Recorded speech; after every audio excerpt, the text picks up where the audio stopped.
Shalom Bapak Ibu Saudara yang dikasihi Tuhan.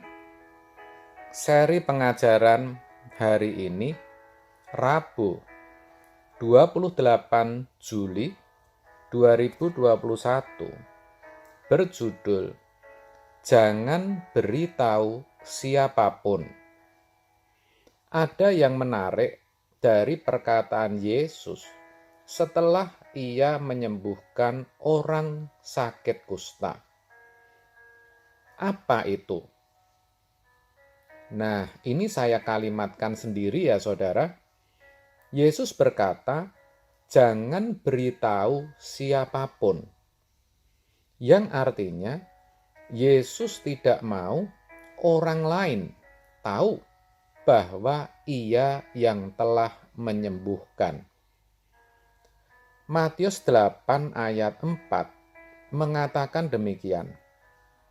Lalu Yesus berkata kepadanya, ingatlah, jangan engkau memberitahukan hal ini kepada siapapun, tetapi pergilah, perlihatkanlah dirimu kepada imam dan persembahkanlah persembahan yang diperintahkan Musa sebagai bukti bagi mereka. Pertanyaan yang bisa muncul, kenapa Tuhan melarang orang kusta itu untuk menceritakan bahwa Yesuslah yang telah menyembuhkannya? Bukankah itu suatu kejadian yang luar biasa? Bukankah itu bisa dikatakan suatu mukjizat? Bukankah itu perlu diketahui oleh orang banyak? Lalu, kenapa Yesus melarang? Apa ia takut? Tentu tidak, bukan? Lalu, apa sebenarnya alasan Yesus dengan pelarangan itu? Yang pertama, bisa kita temukan bahwa tujuan kedatangan Yesus ke dalam dunia sejatinya bukan untuk menyembuhkan penyakit-penyakit fisik atau melakukan mukjizat.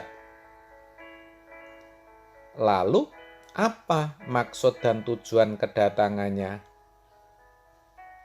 Dalam Yohanes 3 ayat 17 dikatakan, sebab Allah mengutus anaknya ke dalam dunia bukan untuk menghakimi dunia, melainkan untuk menyelamatkannya oleh Dia. Dikatakan bukan untuk menghakimi, tetapi untuk menyelamatkan dunia. Artinya menyelamatkan orang berdosa, semua orang berdosa. Di sini juga jelas tidak dikatakan untuk melakukan atau menyembuhkan penyakit fisik, atau juga bukan untuk melakukan mukjizat. Kalau dikatakan menyelamatkan manusia, artinya untuk menghapus dosa dunia. Yohanes 1 ayat 29 mengatakan, lihatlah anak domba Allah yang menghapus dosa dunia. Tetapi bukan berarti Yesus tidak bisa menyembuhkan orang sakit atau melakukan mukjizat. Jelas dan pasti bisa. Ayat di atas membuktikan kok bahwa Yesus menyembuhkan orang yang sakit kusta. Alkitab juga mencatat Yesus menyembuhkan orang yang demam, buta, timpang, lumpuh. Bahkan Yesus juga melakukan banyak mukjizat. Air jadi anggur, orang mati dibangkitkan, dan masih banyak lagi, saudara. Tetapi sekali lagi, bukan itu tujuannya. Maka, kalaupun itu terjadi, Yesus berpesan, jangan beritahu siapapun.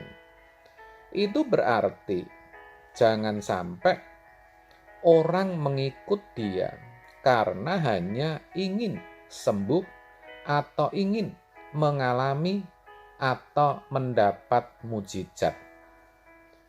Saya katakan demikian karena faktanya memang banyak, saudara. Bahkan kalau sekarang tidak sedikit gereja yang pengajarannya berpusat atau lebih menekankan pada kuasa dan mujizat Yesus. Pertanyaannya, bagaimana dengan saudara? Apakah saudara menjadi orang Kristen juga karena ingin mendapatkan kesembuhan atau mengalami mujizat? Coba renungkan dan jawab dengan jujur, karena hanya saudara sendiri yang tahu. Itu alasan yang pertama. Yang kedua, alasan kenapa Yesus berkata, jangan beritahu siapapun, adalah karena Yesus tidak cari pengikut, tetapi petobat. Tidak cari pengikut, tetapi petobat, saudara. Kesembuhan yang dia lakukan sangat mungkin dan sangat berpotensi membuat orang mencari dan mengikut dia. Tuhan tidak mau hal itu terjadi, karena yang dia inginkan bukan pengikut, tetapi petobat. Makanya, bagi Yesus yang penting bukan banyaknya pengikut, saudara. Saudara perhatikan, muridnya juga cuma 12, saudara. Maka Yesus juga selalu menyerukan pertobatan. Matius 4 ayat 17. Sejak waktu itulah Yesus memberitakan, bertobatlah, sebab kerajaan surga sudah dekat. Sejak waktu itulah, artinya tidak hanya sekali Tuhan Yesus menyerukan pertobatan, tetapi berkali-kali, saudara, dan di banyak kesempatan. Dan setelah Yesus menyembuhkan orang lumpuh, yang ia katakan juga bukan ikutlah aku, tetapi ia berkata, jangan berbuat dosa lagi. Itulah sebabnya dalam banyak kesempatan Yesus berkata, jangan berbuat dosa lagi. Seperti yang dicatat dalam Yohanes 5 ayat 13-14. Tetapi orang yang baru sembuh itu tidak tahu siapa orang itu, sebab Yesus telah menghilang ke tengah-tengah orang banyak di tempat itu. Kemudian Yesus bertemu dengan dia dalam bait Allah, lalu berkata kepadanya, engkau telah sembuh, jangan berbuat dosa lagi, supaya padamu jangan terjadi yang lebih buruk. Jadi sekarang jelas bukan kenapa Yesus berkata jangan beritahu siapapun. Dengan demikian seharusnya kita pun juga sadar, saudara, dan jangan terlalu pede karena menjadi pengikut Yesus. Ingat, Yesus tidak butuh saudara untuk mengikut dia. Yang dia mau adalah pertobatan saudara. Pertanyaannya, apakah saudara sudah bertobat? Nah, mari saudaraku, ini kita perkarakan. Sebab Kalau sampai Tuhan datang dan saudara belum bertobat, bahaya saudara. Kenapa? Pasti saudara akan terhilang. Tentu itu tidak saudara inginkan, bukan? Oleh sebab itu, kiranya kebenaran ini boleh menyadarkan kita semua. Amin. Tuhan Yesus memberkati.